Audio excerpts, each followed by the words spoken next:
মার্কিন president Donald ট্রাম্পের কাছে নালিশের ঘটনায় প্রিয়া সাহার বিরুদ্ধে রাষ্ট্রদ্রোহের অভিযোগে দুটি মামলার আমি দেশে থাকতে চাই, ওটাই আমার প্রথম কথা, ওটাই আমার শেষ কথা। তিনি আসলে কি বলেছেন, কি বলতে চেয়েছেন, তার একটা পাবলিক স্টেটমেন্ট করা উচিত। আসসালামু আলাইকুম দর্শক, দেশ ও দেশের বাইরে থেকে যারা এই মুহূর্তে আমার ভিডিওটি ওপেন করেছেন সবাইকে অসংখ্য অসংখ্য ধন্যবাদ। দর্শক, প্রথমেই শিরোনাম, যেখানে বর্তমানে প্রিয়া সাহা লাইভে এসে বলেছেন আমি দেশে থাকতে চাই এবং দেশ থেকে অন্য কোথাও যেতে চাই না। আমি দেশের বিরুদ্ধে কোনো কথা বলি নাই, কেন আমাকে নিয়ে এই ধরনের আলোচনা করা হচ্ছে?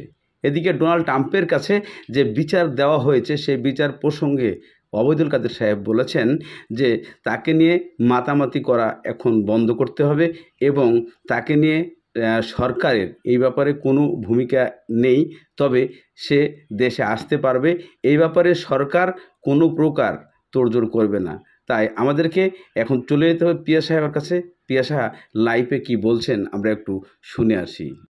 তার পরিবারের সদস্যরা নিরাপত্তাহীনতায় ভুগছেন বলেও জানিয়েছেন প্রিয়া সাহা। যুক্তরাষ্ট্রের এক সাংবাদিকের কাছে দেওয়া প্রিয়া সাহার সাক্ষাৎকারটি ইউটিউবে প্রকাশ করে ঢাকায় তার এনজিও সারি।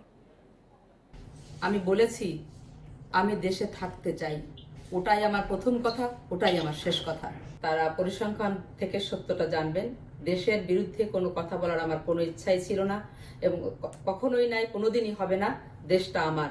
মার্কিন প্রশাসনও বাংলাদেশের সরকারের সাথে একসাথে কাজ করে আমাদের দেশে যাতে কোনো মতে কোনো মৌলবাদের উত্থান না ঘটে, বাংলাদেশ মৌলবাদের কবলে না পড়ে, একসাথে যাতে কাজ করতে পারে, সেজন্যই আমি এই কথাটা তাদের কাছে বলেছি।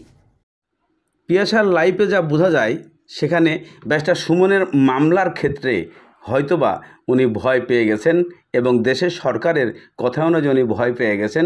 সেই সূত্র ধরে উনি তড়িঘড়ি লাইভে এসে উনি বুঝাতে চেয়েছেন বাংলাদেশের হিন্দু, মুসলমান, খ্রিস্টান সবকেই উদ্দেশ্য করে একটা জিনিস, যে আমি দেশে থাকতে চাই, আমি দেশ থেকে চলে যেতে চাই না।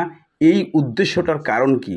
তাহলে কি ব্যারিস্টার সুমনের করা মামলায় উনি ভয় পেয়ে গেছেন, নাকি সরকার পিছনে কিছু করছে? চলুন আমরা ওবায়দুল কাদের সাহেবের কিছু কথা। আসলে কি বলেছেন, কি বলতে চেয়েছেন, তার একটা পাবলিক স্টেটমেন্ট করা উচিত। তারও আত্মপক্ষ সমর্থনের একটা সুযোগ থাকা উচিত। তার আগে কোনো লিগ্যাল প্রসিডিংস, কোনো প্রকার মামলা বা লিগ্যাল প্রসেস শুরু না করতে প্রধানমন্ত্রী নির্দেশ দিয়েছে। দিনে দুপুরে যদি এরকম স্মাগলিং এর সাহস পায়, আমি মনে করি যে মাননীয় মন্ত্রীর বদনাম হয় এটাতে।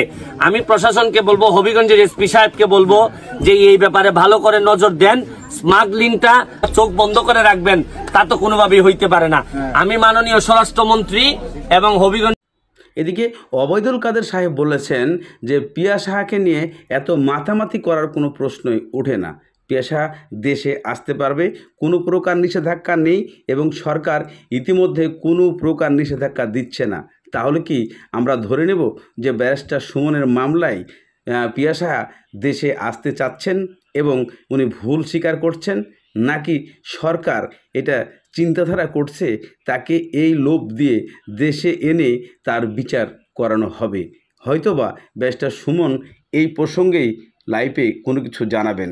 দর্শক, আজকের এই ভিডিওটা আপনাদের ভালো লাগলে অবশ্যই লাইক, শেয়ার, কমেন্ট করবেন। খোদা হাফেজ সবাইকে।